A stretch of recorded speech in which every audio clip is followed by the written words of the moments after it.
Dreamworker. The first episode, written by producer and writer of the series Stephen L. Sears, was directed by Bruce Seth Green and debuted on September 18th, 1995.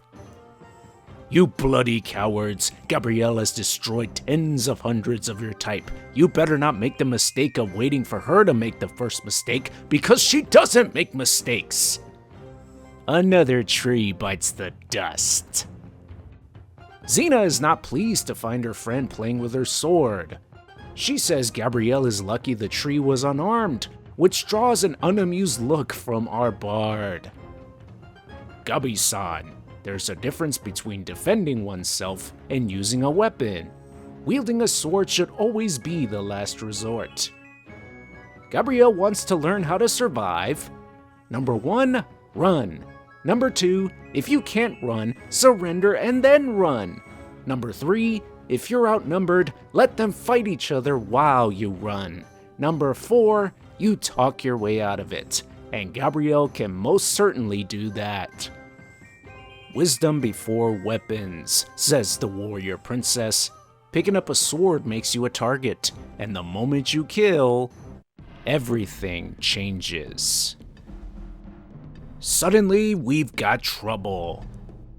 Xena throws this dagger to the ground before confronting the latest gang of warlords. Give me your horse, your gold, and your fancy jewelry, says the leader.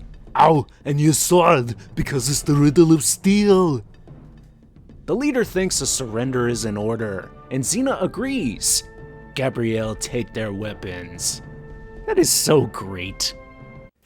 The battle begins, and the warrior princess easily takes these bozos out.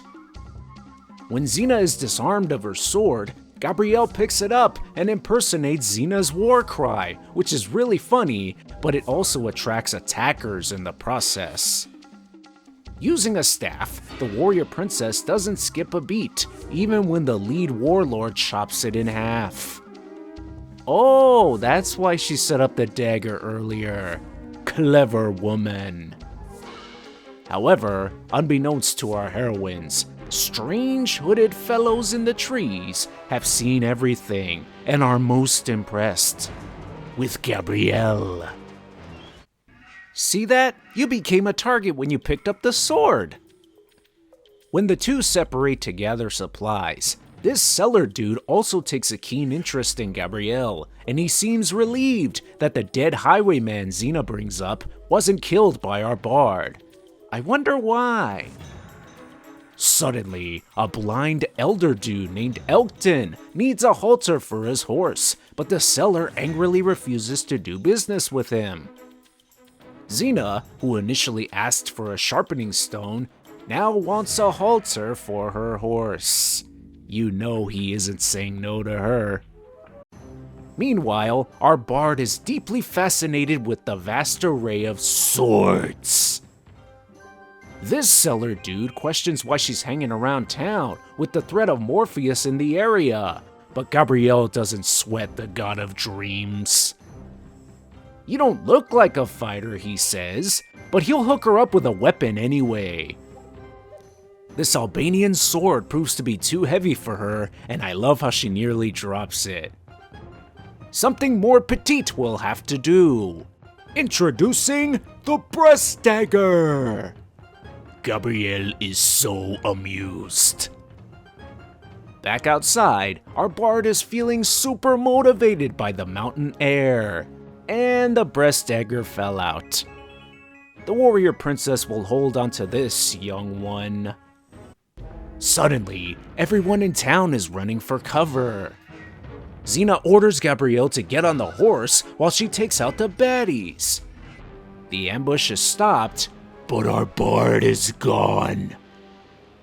Tell me where they've taken Gabrielle now! Exclaims Xena. He suspects the Fortress of Morpheus, a place where mystics are in search of a young maiden during this time of solstice. The warrior princess then remembers somebody who can help. Later on at the fortress, the hooded fellow from earlier, Manus, played by Nathaniel Lees, assures his lord Morpheus that he will be pleased with his new bride. Who is it? Gabrielle. Manus explains that she will undergo a series of challenges against worthy opponents, all fights to the death. Survive, and she will become the honored bride of Morpheus. Otherwise, she will be sacrificed. Meanwhile, Xena finds Elkton, who reveals that the mystic order he was once a part of has been taken over by evil cultists who worship the god of dreams. The blind man knows all about the challenges Gabrielle is about to partake in, but here's the trick.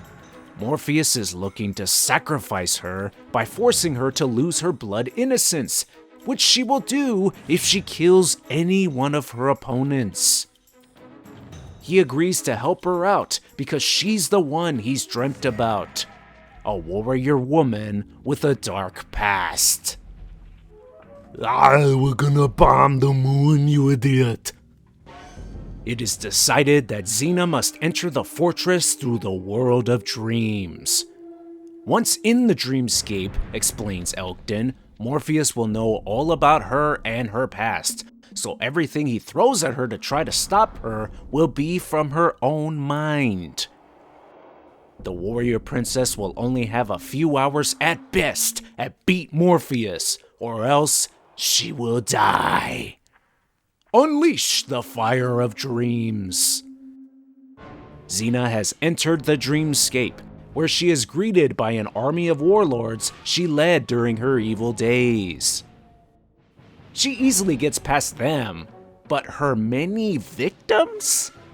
That proves to be challenging. All of them saying their own names in succession to intimidate the warrior princess is very well done. Morpheus, Xena is not the blood-hungry warlord from her past anymore! One slam of the sword to the ground makes the victims disappear. Uh-oh, Manus knows Xena is in the dreamscape. Her life force is being drained fast! Meanwhile, it's time for Gabrielle's first challenge. Her task, find her way to the other end after stopping two men who will try to stop her. With sword at the ready, Gabrielle slowly comes across her opponents. One issue, her sword sucks. As she runs around the maze, she recalls advice from Xena about being outnumbered. Let them fight each other. Our bard draws them in with a cough, and then tricks them to attack the same spot simultaneously with a sneeze. That can't feel good for either of them. Manus is not pleased Gabrielle retained her blood innocence, but no matter, Morpheus requires a second challenge. Back at her cell, our bard takes a much-deserved nap. This allows Xena and Gabrielle to reunite in the dreamscape. To confirm this really is our bard, we learn something her friend didn't know. She was born with 6 toes. It's gone now, though. Xena then has a headache, But it's not a tumor! Gabrielle is ordered not to kill under any circumstances during the next challenge, or else there will be a major paradox. Nah, not really, but our bard will kinda be dead if she does. Buy me some time, says Xena, until I can break through the passage and into the fortress. Use your mind, Gabrielle! It's time for the second challenge. This won't be any easier, and Lord Morpheus would understand it if Gabrielle had to use her sword. And Xena, Morpheus has men headed her way to kill her. Inside the next area, there's a fire pit, which she tosses her sword into. Oh my god, 3 opponents! Grabbing onto a spear excites Manus, but Gabrielle gets rid of the sharp end. She shall not kill, instead, she shall talk. Gabrielle will take on the very best of you 3 bozos, so which one of you is it? This leads to two of them being cleared out by the eventual survivor, who grabs Gabrielle and heads for the fire pit. Unfortunately for him, a dagger he tossed earlier comes back to him tenfold. Blood innocence retained again. Manus is having none of this crap, issuing the ultimatum. Either Gabrielle draws blood in the next challenge, or she dies. Back in the dreamscape, Xena comes across her first victim, Termin, and her latest victim, the dead highwayman. Gabrielle will be dead soon, they say, and there's nothing Xena can do about that. But here's the thing. This is Xena's dream passage, and she controls it. She uses this knowingness to send the victims away.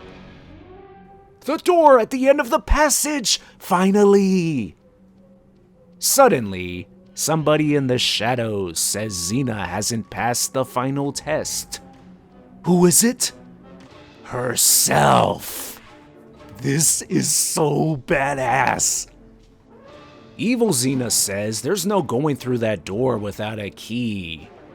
Give up the goody-goody act, Xena. There's no glory in being a hero. You need your evil side, so join her. Meanwhile, Gabrielle is in a very precarious situation. Defend yourself and pick up the sword now, growls Manus. Evil Xena gains the upper hand with some very evil eyes. As the dream battle rages on, Manus's goons have reached Xena's body and restrain Elkton. They're about to kill her! After some devastating blows, Evil Xena seems to have won, but the new Xena realizes what that key is. She also has complete control over her evil side. One Irish whip into the door later, Xena narrowly avoids death back on Oit, to the delight of Elkton. The warrior princess has made it into the Fortress of Morpheus. With the legendary music from her trilogy on the legendary journeys blaring in the background, Xena takes out Morpheus's goons left and right. Gabrielle is saved, Xena is even stronger, and Manus is beyond pissed.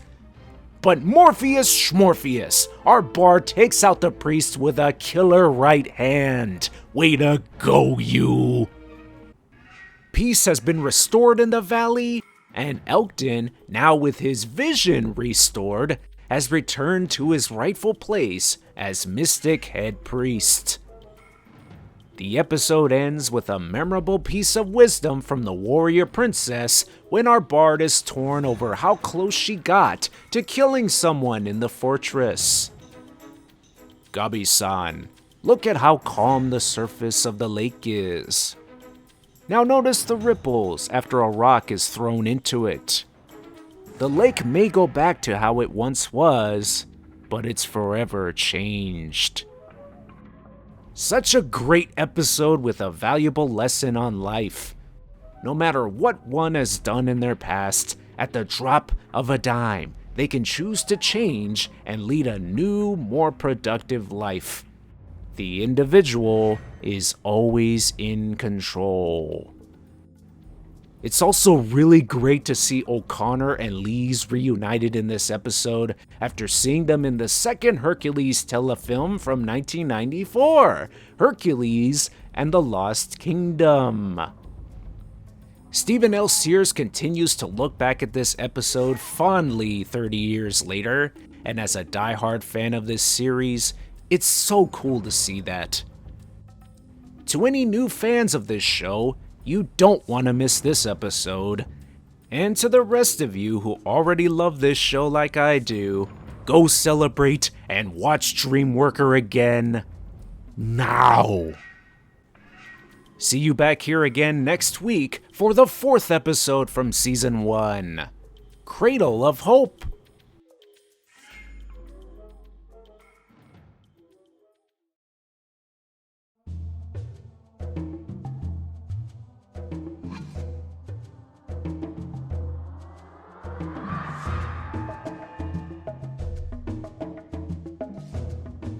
We're gonna bomb the moon, you idiot! It's not a tumor!